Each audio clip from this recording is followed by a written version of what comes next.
Hello everyone and welcome to the class of geography, जिसमें हम सारे पीवाईक्यूज देखने वाले हैं। इसमें टॉपिक वाइज एमसीक्यू होंगे, जिसमें प्रैक्टिस हम लोग करेंगे। ये क्लास 4 है और अगर आपने बाकी क्लास नहीं देखी उनको भी जाके आप देख सकते हैं। चलिए स्टार्ट करते हैं। भारत के किस राज्य में सर्वाधिक सागवान के जंगल पाए जाते हैं? तो बिहार, कर्नाटक, मध्य प्रदेश, एक से अधिक या इनमें से कोई नहीं। तो आंसर है आपका Madhya Pradesh. Next question number 48 है, गंगा डेल्टा के सदाबहार वन क्षेत्र को क्या कहते हैं? सुंदरगढ़, सुंदरवन, सुरेंद्रनगर, एक से अधिक, इनमें से कोई नहीं। तो आपका आंसर होगा सुंदरवन। नेक्स्ट, कांटेदार जंगल नहीं पाए जाते हैं कर्नाटक में, आंध्र प्रदेश में, तमिलनाडु में, एक से अधिक या इनमें से कोई नहीं। तो आपका आंसर होगा सी, तमिलनाडु। आपका आंसर होगा सी, तमिलनाडु। नेक्स्ट क्वेश्चन नंबर 50 है, घास के मैदान, झाड़ झंझाड़, वन, बंजर भूमि, सरकार और निजी दोनों तथा समुदाय सभी से संबंधित हैं, उन्हें कहा जाता है सुरक्षित वन, संरक्षित वन, अवर्गीकृत या एक से अधिक या इनमें से कोई नहीं। तो आपका आंसर होगा अवर्गीकृत one. Next question number 51, Bharat में उष्णकटिबंधीय वर्षा वन पाए जाते हैं कर्नाटक में, हिमाचल प्रदेश में, केरल में, एक से अधिक, इनमें से कोई नहीं। आंसर होगा डी, एक से अधिक। नेक्स्ट क्वेश्चन नंबर 52 है, भारत में 1952 की राष्ट्रीय वन नीति उल्लिखित देश के कुल भौगोलिक क्षेत्र में वन क्षेत्र का प्रतिशत कितना होना चाहिए था? 25%, 33%, 39%, एक से अधिक या इनमें से कोई नहीं। तो आपका आंसर होगा 33%। क्वेश्चन नंबर 53 है, क्षेत्रों में से कौन सा भूस्खलन पर्वत प्रोन नहीं है? पश्चिमी घाट, पूर्वी घाट, हिमालयी क्षेत्र, एक से अधिक या इनमें से कोई नहीं। तो आपका आंसर होगा इनमें से कोई नहीं, क्योंकि ये तीनों ही भूस्खलन पर्वत प्रोन हैं। नेक्स्ट क्वेश्चन नंबर 54 है, निम्नलिखित में से भारत का कौन सा तट उष्णकटिबंधीय चक्रवातों से सबसे अधिक प्रभावित होता है? मालाबार तट, कोरोमंडल, कोंकण या एक से अधिक या इनमें से कोई नहीं। क्वेश्चन नंबर 55, हीट वेव के संबंध में निम्नलिखित कथनों पर विचार कीजिए। यदि किसी मैदानी इलाके का अधिकतम तापमान कम से कम 30 डिग्री सेंटीग्रेड या इससे अधिक तक पहुंच जाता है तो उसे हीट वेव माना जाता है। 2, यदि किसी पहाड़ी इलाके का अधिकतम तापमान कम से कम 40 डिग्री या इससे अधिक पहुंच जाता है तो उसे हीट वेव माना जाता है। अब इनमें कथन दिए हैं, आपको बताना है आंसर क्या होगा। तो 55 का आंसर होगा इनमें से कोई नहीं, ना तो एक ना ही दो। नेक्स्ट क्वेश्चन नंबर 56 है, मृदा का पलवार करना संबंधित है खरपतवार को बाढ़ रोकने से, मृदा की उर्वरकता एवं स्वास्थ्य बढ़ोतरी से, मृदा की नमी को बनाए रखने से, एक से अधिक या इनमें से कोई नहीं। तो आंसर होगा आपका मृदा की नमी को बनाए रखने के लिए। नेक्स्ट क्वेश्चन नंबर 57 है, गंगा का मैदान किस प्रकार की मिट्टी से भरा है? काली मिट्टी, लाल मिट्टी, जलोढ़ मिट्टी, एक से अधिक या इनमें से कोई नहीं। तो आपका आंसर होगा जलोढ़ मिट्टी। जो गंगा का मैदान है वो जलोढ़ मिट्टी से भरा है।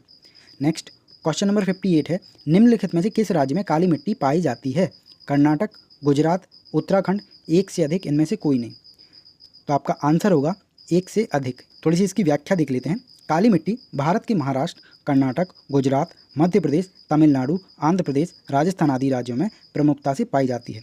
इसे रेगोर या काली चरनोजम आदि नामों से जाना जाता है। इसमें लोहा, चूना, कैल्शियम, पोटास की प्रचुरता होती है।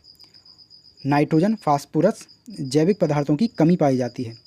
इसमें जल धारण करने की क्षमता सर्वाधिक होती है। नेक्स्ट क्वेश्चन नंबर 59 है, किस राज्य में सबसे अधिक लेटराइट मिट्टी है? उत्तर प्रदेश, बिहार, मेघालय, एक से अधिक, इनमें से कोई नहीं। तो आपका आंसर होगा मेघालय। नेक्स्ट क्वेश्चन नंबर 60 है, निम्नलिखित में से कौन सा कथन सही है? धारवाड़ की चट्टान संरचना प्राकृतिक गैस पाई जाती है। अभ्रक कोडरमा में पाया जाता है। कुडप्पा श्रृंखला हीरों के लिए प्रसिद्ध है। पेट्रोलियम भंडार अरावली पहाड़ियों में पाए जाते हैं। तो इसमें आंसर क्या होगा? आंसर होगा बी, अभ्रक कोडरमा में पाया जाता है। नेक्स्ट 61, जब मृदा अति क्षारीय हो तथा उसमें पौधे पैदा नहीं होते तब मृदा की गुणवत्ता में सुधार के लिए क्या मिलाना चाहिए? कार्बनिक पदार्थ, बिना बुझा चूना, कैलामाइन का घोल, एक से अधिक, इनमें से कोई नहीं। तो आंसर है कार्बनिक पदार्थ।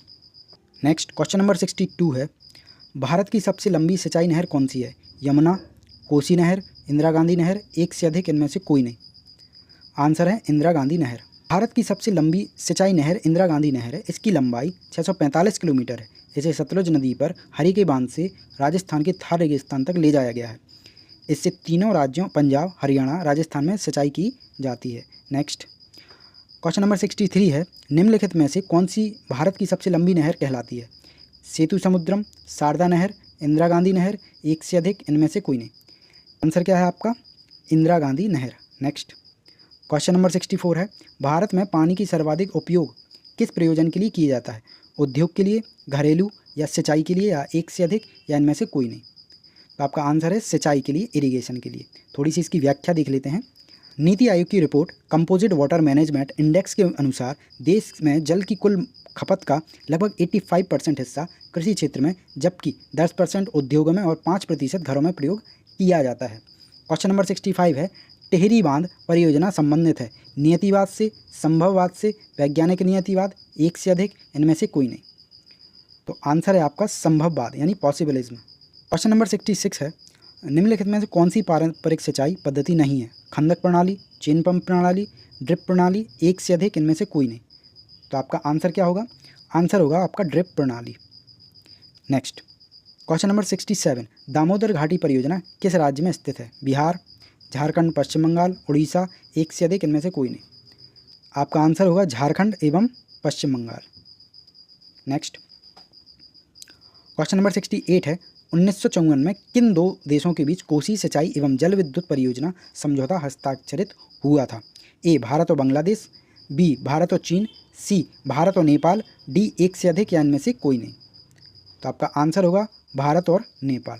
नेक्स्ट क्वेश्चन नंबर 69 है, निम्नलिखित में से कौन सा बांध महानदी पर स्थित है? हीराकुंड, दुधवा, घुमरापादर, एक से अधिक, इनमें से कोई नहीं। आपका आंसर होगा डी, एक से अधिक। इस क्लास को पूरा देखने के लिए आपका धन्यवाद। Thank you.